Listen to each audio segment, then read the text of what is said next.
Good evening and welcome to Global Lens on Apna Watan TV. I am Saadia Afzaal. Our tonight's question is simple and massive. What would you do if you suddenly discovered $8 trillion buried under your feet? Because that's what we as Pakistanis are sitting on.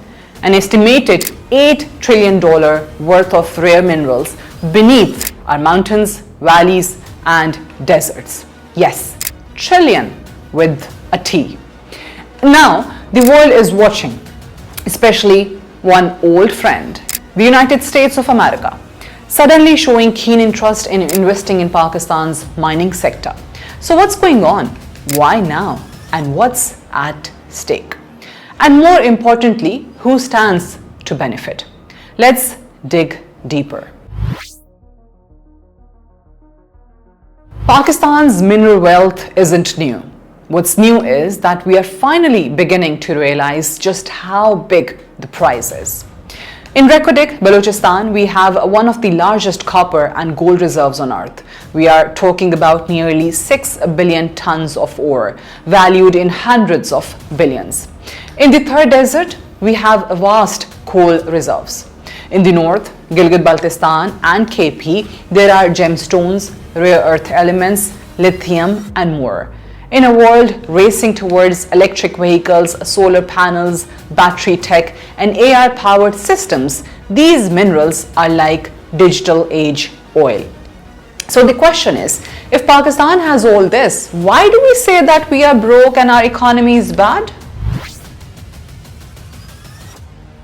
Let's be honest with ourselves. We have had this wealth for decades, but we have either mismanaged it, ignored it, or worse, sold it cheap, fought over it, or let it rot underground. Take Geopolitics again. That project was delayed for over 15 years due to legal disputes, political infighting, and poor governance. We even got hit with a $5.9 billion penalty in international court for cancelling a deal we signed and then changed our mind about. Meanwhile, Balochistan, the province where this gold mine exists, remains one of the most underdeveloped regions in the country. People still complain of having no clean water, no job, and no schools, but a mountain full of copper and gold. Something doesn't add up. And now in 2025, something interesting is happening. The United States, after years of cooling relations with Islamabad, is showing renewed interest in Pakistan's mining sector. Why? Because the global race for rare minerals is heating up. China currently controls about 90% of the world's rare earth processing, and the West, especially the US, is desperate to diversify. Pakistan, with its strategic geography, mineral wealth, and need for foreign investment, suddenly looks very attractive. So American officials are visiting, companies are offering partnerships, diplomats are talking about mutual benefit. Sounds great, right? Maybe, but we have heard all this before. The bigger question is, what's in it for Pakistan?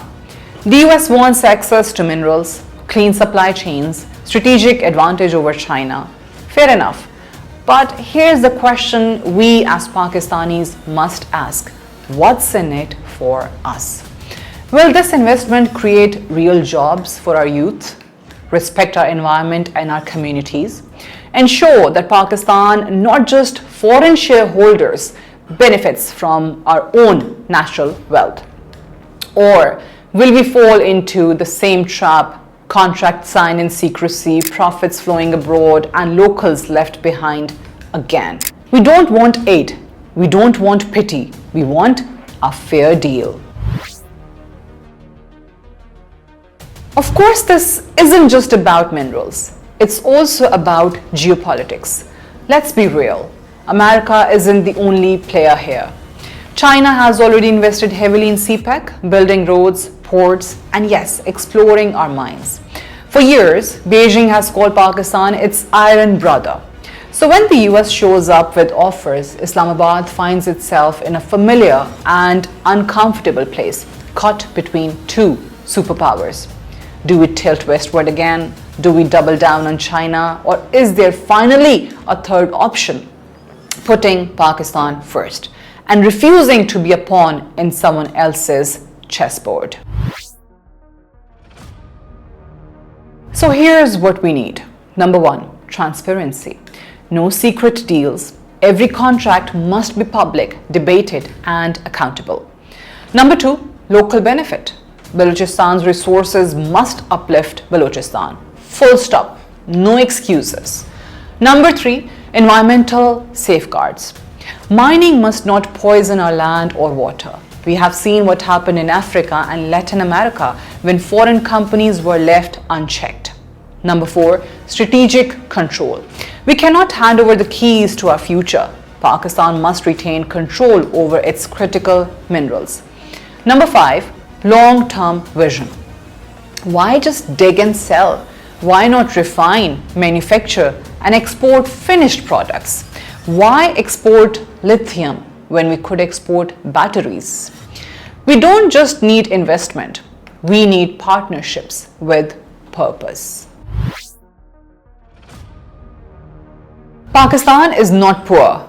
We are rich in resources, talent, and potential. But for decades, we have allowed that potential to be buried, stolen, or misused. Now we are at a crossroads. The world wants our minerals. Fine, let them come. But let them come on our terms.